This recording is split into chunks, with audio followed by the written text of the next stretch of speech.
जय मसीह की दोस्तों, good morning, praise the Lord. फिर से एक बार आज के मॉर्निंग मन्ना सेशन में आप सभी का स्वागत करता हूं। पिछले कुछ दिनों से मैं आपके साथ सुसमाचार प्रकट करने के विषय में बता रहा हूं। हमें प्रभु यीशु मसीह का सुसमाचार लोगों तक लेके जाना है और यही परमेश्वर की इच्छा है और यही परमेश्वर की आज्ञा है।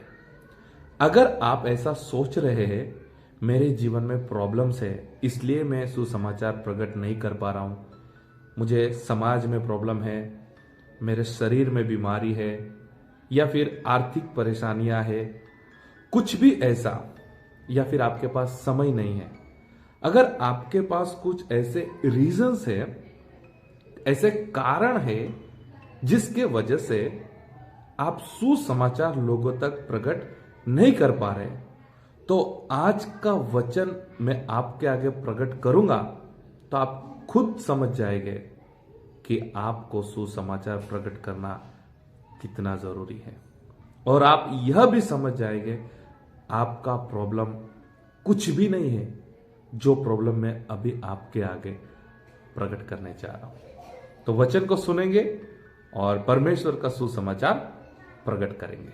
कुलुस्सियों की पत्री 4 अध्याय 3 वचन। और इसके साथ ही साथ हमारे लिए भी प्रार्थना करते रहो कि परमेश्वर हमारे लिए वचन सुनाने का ऐसा द्वार खोल दे कि हम मसीह के उस भेद का वर्णन कर सके जिसके कारण मैं कैद में हूं। Hallelujah, praise the Lord. देखा, आप अगर वचन ध्यान से सुन के अगर उसे समझने की कोशिश करेंगे तो वचन में लिखा है आप मेरे लिए प्रार्थना कीजिए। प्रभु के सेवक पौलुस कहते हैं मेरे लिए प्रार्थना कीजिए ताकि मैं परमेश्वर का वचन लोगों के आगे प्रकट कर सकूं। हालेलुया, लोगों के आगे सुसमाचार प्रकट कर सकूं। और बाद में कहता है उसी सुसमाचार को प्रकट करने के वजह से मैं अभी कैद में हूं, मैं अभी प्रिजन में हूं। और कहता है ऐसी प्रार्थना करो कि परमेश्वर ऐसा द्वार खोल दे ताकि मैं उनके वचन को, उनके सुसमाचार को प्रकट कर सकूं। Hallelujah, praise the Lord. आप समझ रहे मैं क्या आपको समझाना चाहता हूं? एक प्रभु का सेवक जो कैद में है, जो जेल में है, जो प्रिजन में है, इतनी तकलीफ में है और वहां से ऐसी प्रार्थना करने के लिए विनती करता है मेरे लिए प्रार्थना करो, सुसमाचार प्रचार करने के लिए परमेश्वर द्वार खोले। अभी आप ही मुझे बताएं मेरे प्रियो, आपको कैसी प्रार्थना करना चाहिए? अब तक शायद आपने ऐसी प्रार्थना किया होगा परमेश्वर मेरे परिवार में आप काम कीजिए, परमेश्वर मेरी आर्थिक परिस्थिति को बदल दीजिए, परमेश्वर मैं बहुत व्यस्त हूं, मेरे लिए व्यवस्था कीजिए। लेकिन आज से आपको ऐसी प्रार्थना करना है परमेश्वर मेरे लिए ऐसा द्वार खोलो मैं आपका वचन प्रकट कर सकूं।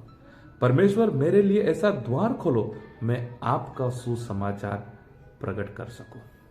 आपका प्रॉब्लम देखो और प्रभु के सेवक पौलुस के जीवन में जो प्रॉब्लम है उस प्रॉब्लम को देखो।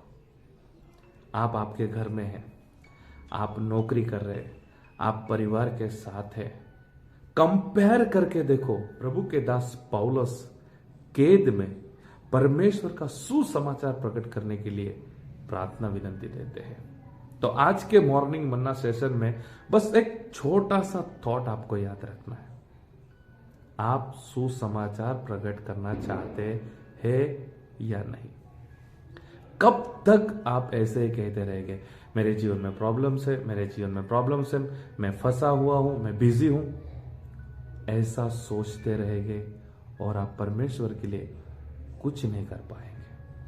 अगर प्रभु का दास जेल में, प्रिजन में, कैद में कह सकता है तो आप और मैं क्यों नहीं कह सकते मैं परमेश्वर का सुसमाचार प्रकट करूंगा?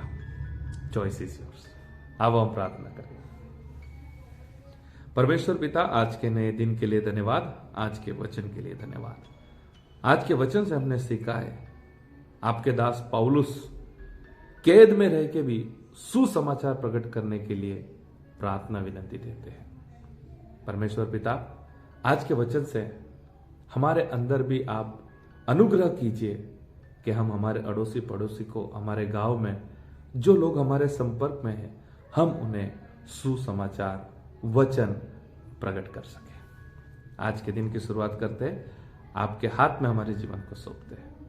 प्रार्थना प्रभु यीशु मसीह के सामर्थ्य नाम से मांगते हैं, आमीन। Thank you. मैं आप सभी का धन्यवाद करता हूं, आप मॉर्निंग मन्ना सेवा के साथ जुड़े हैं। अंत में एक ही बात मैं आपसे कहना चाहता हूं, जो व्यक्ति जेल में रह के, कैद में रह के सुसमाचार प्रकट करने के बारे में सोचता है, प्रार्थना करता है, इसका अर्थ यह है, हमें समझ जाना चाहिए सुसमाचार प्रकट करना, वचन प्रकट करना कितना महत्व है। प्रभु आपको आशीष करे। God bless you. Have a nice day.